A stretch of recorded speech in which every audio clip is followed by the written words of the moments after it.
Hey gamers, welcome back to Defensive Games. Today we are diving into the dark and mysterious world of Witchfire, a game that's been on my radar for quite some time. I'm excited to share my first impressions and summary of this early access title.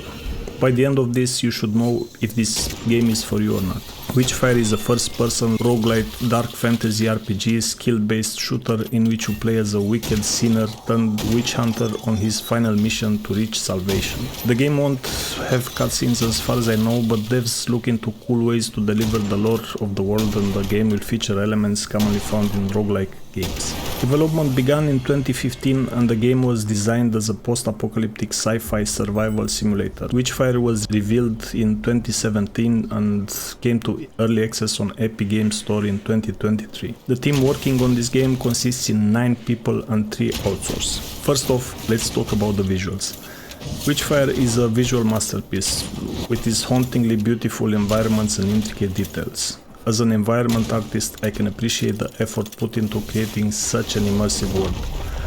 From the NPCs, weapons and items to the environment, this game is truly beautiful in a way very few early access titles are. Photogrammetry played a big role in this, but even the level design is so good. Every corner of a map feels cool and unique. And talking from experience here, this is pretty hard to do.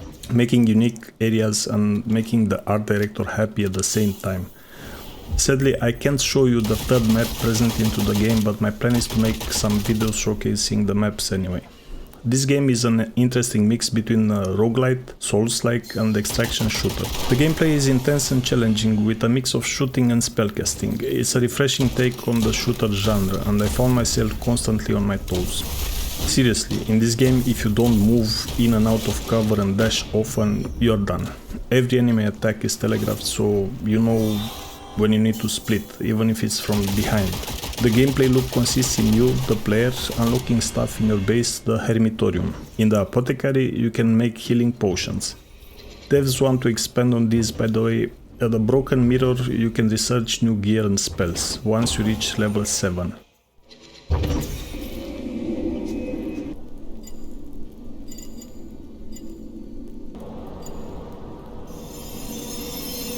At the Mysteria Forge you can upgrade your weapons, skills and gear.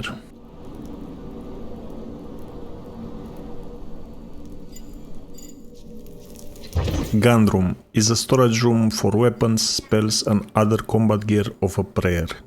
At the Prophecy Study you can influence the Arcana using different prophecies, but it becomes available at Gnosis too.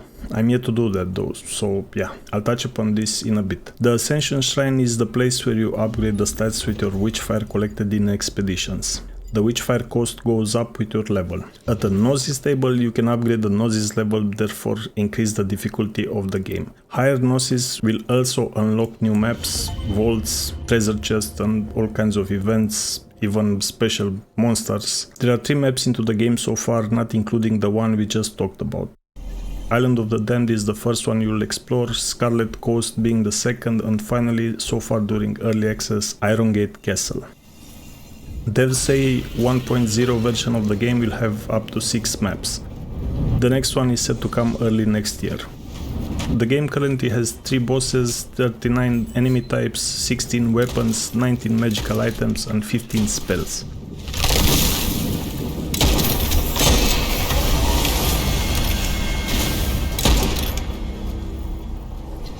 So, you start an expedition. The goal is to clear as much of the map as you can without dying, because if you die, you will lose all the volatile Witchfire in your inventory. And you can't store that one between expeditions, so you need to calculate and spend as much as you can so you don't risk much of it. And you find it anywhere inside an expedition, when you open chests, when you defeat monsters, some events, and you can even find it laying around. The main takeaway here is there are 2 forms of Witchfire, volatile and hardened Witchfire crystals. As long as you take mostly crystals into an expedition, you won't lose them upon death. There are 6 or so skulls on your map. Put waypoints onto them and figure out a route from your spawn point to the extraction you want to use. The cannonballs icons on the map signify the ammo chests. They are one use, so don't take them like candy. And there are all kinds of points of interest spread around randomly on the maps. Once you clear a skull, you can choose an Arcana. There are 3 types of arcana: weapon, spell and various. They are random and you can research new arcana at the research station. These are randomized buffs you get during an expedition, but they don't persist between expeditions.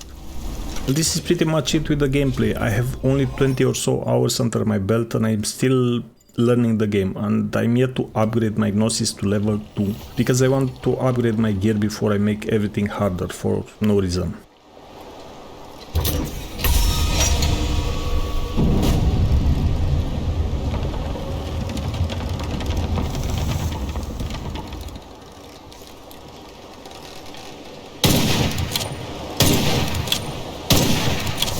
The sound design is equally impressive, with eerie soundscapes that enhance the game's dark atmosphere. It truly feels like you're stepping into a world of witchcraft and danger. The guns sound great without tiring your ears.